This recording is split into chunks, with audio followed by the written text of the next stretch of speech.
No princípio, Deus criou os céus e a terra.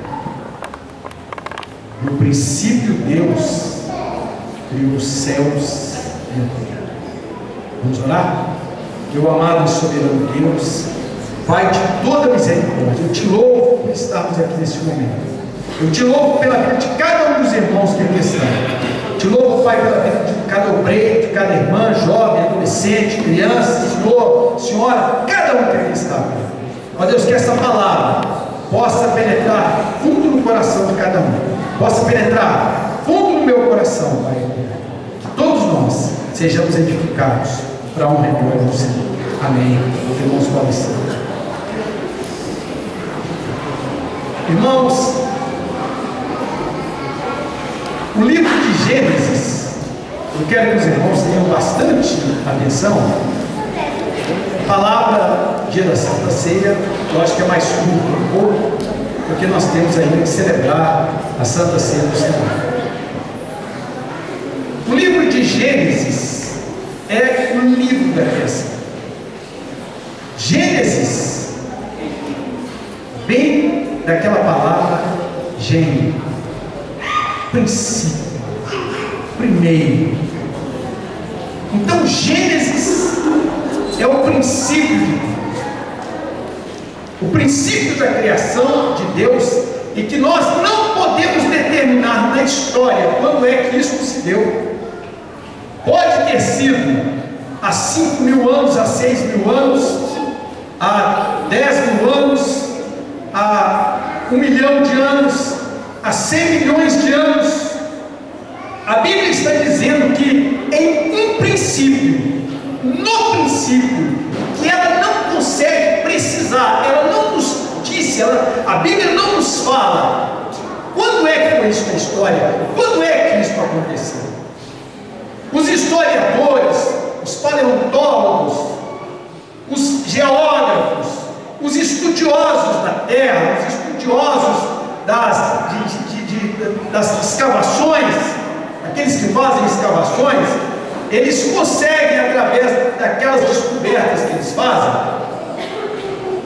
datar algumas coisas, e algumas coisas que nenhum de nós tem certeza, e talvez nem eles também tenham certeza, datam de milhões de anos atrás.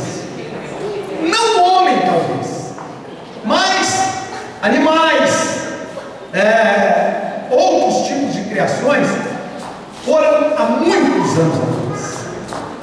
Eu não sei quantos milhões de anos atrás, mas a Bíblia nos fala de uma coisa que é certíssima: tudo isso quem fez foi Deus.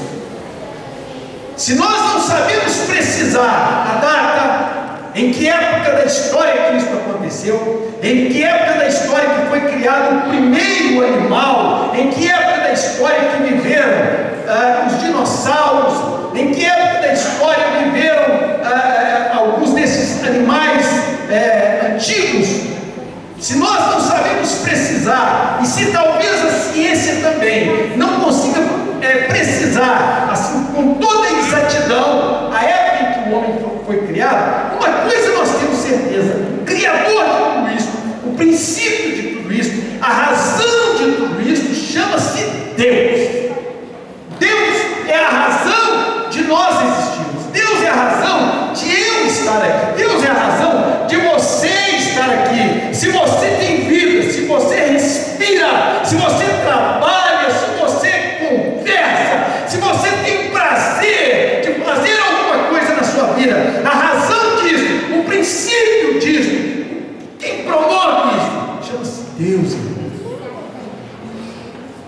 Deus não pode ser esquecido. Aqui na minha tradução, está escrito as 3 primeiras palavras de Gênesis. Aqui na tradução desta Bíblia é: no princípio, Deus. Prestaram atenção? No princípio, Deus. O que significa isso, irmãos? Que a pessoa mais importante, o princípio de tudo, chama-se Deus. O princípio da sua saúde, Deus. O princípio do seu casamento, Deus. princípio da sua alegria? Deus. O princípio do emprego que você tem? Deus. O princípio do milagre na sua vida? Deus. O princípio, irmãos, da minha roupa, o princípio da minha posição, o princípio da minha família abençoada? Deus. O princípio da igreja? Deus. O princípio do governo de um país? Deus.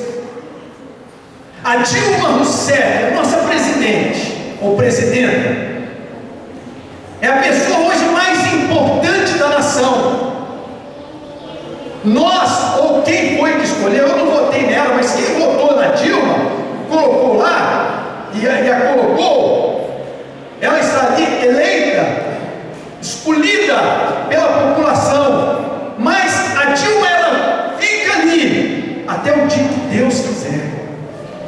E se Deus quiser, o dia que Deus não quiser mais, a Dilma não é presidente mais. O dia que Deus não quiser mais, a Dilma não vive mais.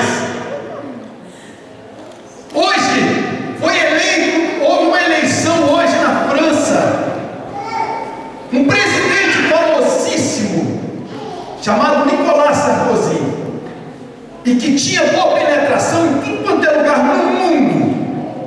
Hoje ele foi derrotado, perdeu a eleição, coisa que nunca aconteceu na França, se não me engano. Nunca aconteceu de um presidente na França não ser reeleito, e pela primeira vez o presidente francês não foi reeleito. Pode ter sido por má administração, seja lá por qual motivo for, ele não foi reeleito. Mas se Deus quisesse que ele fosse reeleito, ele seria, mesmo se contra a vontade dos seres humanos, mesmo contra a vontade da população, ainda que a população tenha escolhido um socialista, deixou de lado o Nicolas Sarkozy. Mas se Deus quisesse, assim, não, eu quero é que o Nicolas Sarkozy chegar, ele chegaria lá. No passado foi assim. Quando Samuel chegou na casa de Jessé para escolher um rei, para ungir um rei, desfilaram perante ele 7 rapazes, bonitos, formosos, fortes, com cara de rei, com pinta de rei, com aparência de rei, com tudo de rei. Mas Deus falou para Samuel assim: Samuel, não é Samar, não é Abinadab, não é Eliabe, não é nenhum dos outros 6 que você, dos outros 3 que você viu, ou dos outros 4. Não são esses aí.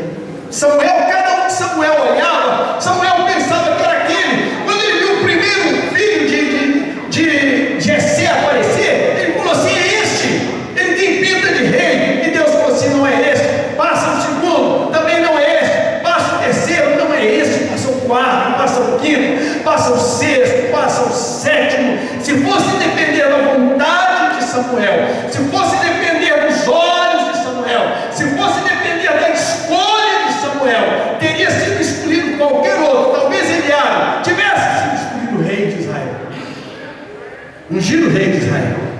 Mas Deus falou assim: nenhum dos 7. E a história os irmãos sabem. Samuel pergunta assim: acabaram os seus filhos? E Jessé disse assim: não, ainda tem um outro no campo. Então nós não vamos comer, nós não vamos fazer nada enquanto ele não chegar. E quando eles foram lá e trouxeram aquele menino ruivo, aquele rapazinho, e passaram ele, todas as vezes que eu vejo o Douglas, eu lembro do Davi, Douglas. Eu olho para você assim, eu lembro do Davi, você é a cara do Davi.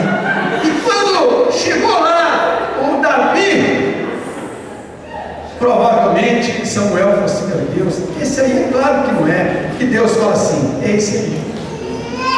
Mas por que, irmãos? Porque Deus é o princípio.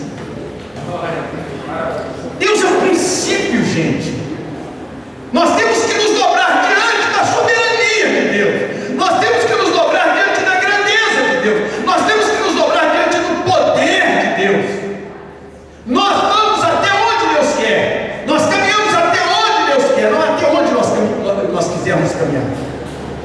Um dia um irmão chegou para mim e falou assim: pastor Valdir, suba aqui comigo, vamos bater um papo. E eu subi com ele no último andar de uma construção muito bonita. E ele começou a conversar comigo e contou toda a história da sua vida. Ele falou assim: pastor, quando eu tinha 17 toda a minha vida. Quando eu tinha 17 anos de idade, eu já programei o que iria acontecer na minha vida com 20, com 30, com 40, com 50. E ele estava com 50 e poucos anos. Ele falou assim: até hoje, pastor, tudo que eu intentei, tudo que eu pensei, tudo que eu planejei, aconteceu do jeitinho que eu planejei. O homem, pastor, tem que planejar as coisas. Ele falou comigo. É claro que eu tenho que planejar. Nós temos que planejar mesmo. Nós temos que projetar. Nós não podemos caminhar sem projetos. Nós não podemos caminhar sem planos. Você que está estudando, você que vai se casar, você que está trabalhando, você que é pai de família, você que tem um negócio, está abrindo um negócio, como o Cosme está abrindo, uma construtora, uma firma, né, Cosme? Daqui uns dias vai ser uma das maiores construtoras de Belo Horizonte. Mas o Cosme está começando agora. O Cosme, irmãos, o dia que ele chegou aqui na igreja, ele chegou aqui, começou a frequentar o culto, e o Lucas apresentando ele como Damião. Ele disse: não é Damião, é Cosme. E aí o Cosme chega, entra um dia aqui e fala assim: pastor, eu posso conversar com o senhor? Do jeito que eu estou falando, os irmãos sabem que eu falo assim, né? Eu posso conversar com o senhor? Eu falei assim: pode, Cosme. Aí entramos para dentro da sala e o Cosme começou a contar a vida dele. Ele é carioca, mas assim. E eu falei assim: meu Jesus, tem misericórdia. E o Cosme começou a contar a vida dele, foi contando a vida dele para mim. Hoje, quando eu vejo o Cosme aqui, sentado, filmando, abrindo uma firma para ele, liderando um grupo de homens que com certeza vão trabalhar para ser construtores. Que feliz, irmãos! Que feliz, irmãos! Cosme pintou essa igreja aqui. Cosme hoje abriu a firma dele, porque está projetando a vida, está programando a vida. Mas nós temos que entender o seguinte: nós programamos. A Bíblia diz que a programação das coisas, que o planejar, o projetar o homem faz, mas a resposta, a aprovação, ela vem de Deus. Se Deus não aprovar, se Deus não abençoar, irmão, as coisas não funcionam. E esse irmão virou para mim e falou assim: pastor, então eu programei tudo na minha vida e tudo está dando certo. Ele não contava, ele não projetou para ele mal de Alzheimer, ele não projetou para a vida dele o mal de Parkinson, e que com 5 anos o levou para a sepultura. Não projetou isso. Ele não projetou isso para mim. Ele projetou uma série de coisas, mas ele não projetou a morte. Ele não programou a morte. E ele não estava em comunhão com a igreja. Isso eu quero passar para você que ainda não é crente, para você que ainda não aceitou Jesus como Salvador, você que ainda não abriu o seu coração, para você que está vacilando em entrar em comunhão com a igreja, para você que vive vacilando, para você que não firma os seus pés. Esse moço programou tudo para a vida dele. Ele se aposentou bem, ele ganhou muito dinheiro, ele construiu muita coisa na vida dele, mas ele não esperava, ele não programou uma enfermidade para a vida dele que iria acabar com a vida dele. Eu me lembro que um dia em um culto, ele estava na igreja já há 3 anos, e eu perguntava: irmão, quando é que você vai entrar em comunhão? E ele dizia assim: pastor, não posso agora. Mas por que você não pode? Porque eu tenho um problema para resolver. E todas as vezes eu chegava para ele: irmão, vamos entrar em comunhão, já tem 3 anos que você está aqui. Eu não posso, pastor. E foi nesse dia que ele me chamou para conversar lá. E ele explicou: eu projetei toda a minha vida, pastor, mas hoje eu não posso ter que entrar em comunhão porque eu estou com esse problema. No domingo seguinte, no meio do culto, aquele irmão saiu e o filho dele falou assim: pastor, meu pai saiu, pastor, está passando mal, ele pediu oração. Mas por que ele não pediu oração aqui? Ele foi embora para casa. No outro dia estava eu e o Jonathan, nós saímos, e quando nós estávamos chegando perto de uma farmácia, ele estava lá e disse: pastor, posso conversar com o senhor hoje? Eu falei assim: pois não. Mas eu falei com o Jonathan para voltar, eu fui lá para a casa dele, e ele falou para mim assim: pastor, eu tomei uma decisão hoje. Aquele problema que eu falei com o senhor vai me ajudar a resolver. O senhor vai lá resolver o problema para mim, pastor. O senhor vai lá na casa dessa mulher e vai resolver o problema para mim. Falou desse jeito comigo. Mas se eu não conheço, irmão, não sei quem é essa mulher, não, eu vou apresentar para o senhor, vou mostrar a casa, e o senhor vai resolver esse problema para mim. Porque eu quero na próxima Santa Ceia entrar em comunhão com a igreja. E eu e meus amigos, fomos lá, começamos com a mulher, resolvemos aquele problema, e ele chegou na próxima Santa Ceia e entrou em comunhão com a igreja. Mas a doença foi só acabando com a vida dele, a doença foi só acabando com a vida dele, acabando com a vida dele, acabando com a vida dele. Ele não programou aquilo para ele. E sabe por quê, irmãos?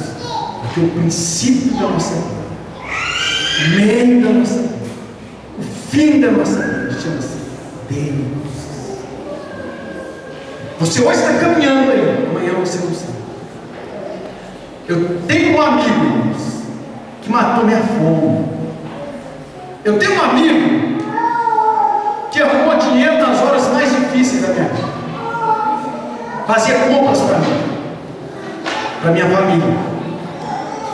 Eu me lembro um dia que a esposa dele chegou para mim e falou assim: pastor, ora, por favor, pastor, porque nós amanhã temos um cheque de tantos mil para cobrir e nós não temos um tostão. Eu falei assim: amém, nós vamos orar sim. Quando foi no dia seguinte, chegou uma compra lá em casa, mas foi compra, irmãos, compra mesmo. E eu falei assim: não é para cá, eu fiz compra, pastor, se o senhor é Valdir Martins Machado? Eu falei assim: sou eu mesmo, então a compra é para o senhor. Eu recebi aquela compra, nós demos graças a Deus, maravilha, chegou na hora. Aquele moço, ele deu para nós, quem não tinha. Tinha dia que ele entrava dentro da nossa casa e falava assim: pastor, pelo amor de Deus, ora para isso aqui, eu estou com uma dificuldade aqui. Hoje esse moço, irmãos, não vou dizer que seja por isso. Esse moço hoje é um moço próximo, mais próximo mesmo. Só que ele não contava que um acidente iria colocá-lo em cima de uma cama. Ele entrou em coma, ficou em coma 28 dias. Eu pedi oração aqui na igreja para ele, para o Ricardo. E eu, mais amigos, fomos visitá-lo. E quando eu cheguei, eu entrei para dentro da casa dele, que eu fui levar o conforto para ele, eu abracei ele e eu comecei a chorar, e ele começou a chorar também, e nós choramos muito. Na hora que o Edmar ligou para mim, estava chorando naquela hora, e nós passamos ali de um dia para outro com eles naquela casa. Enfermeira de dia e de noite, enfermeiros de dia e de noite. A mãe dele numa casa em frente com 6 enfermeiros cuidando dela, ele com 4 enfermeiros, parece que se revezam turnos, cuidando dele, não podendo caminhar, precisando de gente leve ele para o banheiro, precisando de gente carregue ele para o banheiro. Mas o Ricardo tem um princípio na vida dele, o princípio dele chama-se Deus. Naquela situação que o Ricardo está, o Ricardo fala assim: eu amo Deus, Deus é o Senhor da minha vida.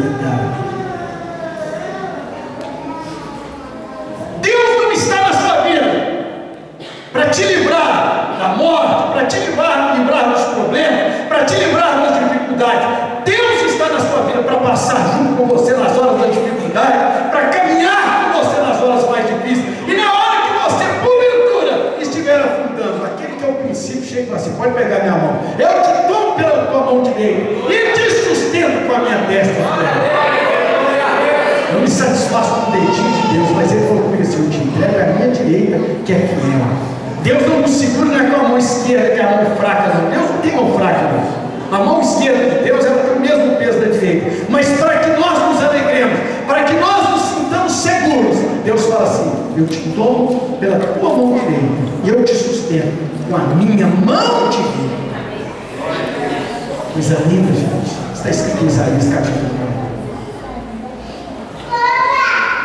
Quero te dizer uma coisa: não tarde em colocar Deus como princípio da sua vida. Não tarde em colocar Deus como primeiro na sua vida. O que tem sido o primeiro na sua vida? O primeiro na sua vida é seu carro, é a sua casa. O primeiro na sua vida é o seu trabalho. O primeiro na sua vida é a sua beleza. O primeiro na sua vida é a sua saúde. O primeiro na sua vida, o que é o primeiro na sua vida? O que tem ocupado o primeiro lugar na sua vida? Deus precisa ser o primeiro na sua vida. Na hora que você escolher um namorado, moça bonita que está aqui nessa noite, moça linda, só tem moça linda aqui dentro. Deixa eu te falar uma coisa. Na hora que você for escolher um namorado, você fala assim: Jesus, me ajuda. Me ajuda a escolher um rapaz que seja sério. Não pega qualquer mala que está por aí não, viu, moça? Pega qualquer rapaz que só quer saber de aproveitar de você não. E você, rapaz? Rapaz bonito, só tem rapaz bonito aqui também. Na hora de escolher uma moça, escolha uma moça, mas moça de Deus, moça séria. Não escolha a moça que uma semana ela está com um rapaz, outra semana está com outro, daqui um mês está com outro, daqui um dia. Não escolha essa não. Essa aí está numa situação difícil. Essa aí tem que ganhar ela para Jesus, mas para você ainda não. Ganha ela para Jesus, mas ganha bem direito mesmo. Depois você ganha ela para Jesus, escolhe uma outra. Vai pegar outra. O princípio da sua vida é Deus. O princípio da minha vida é Deus.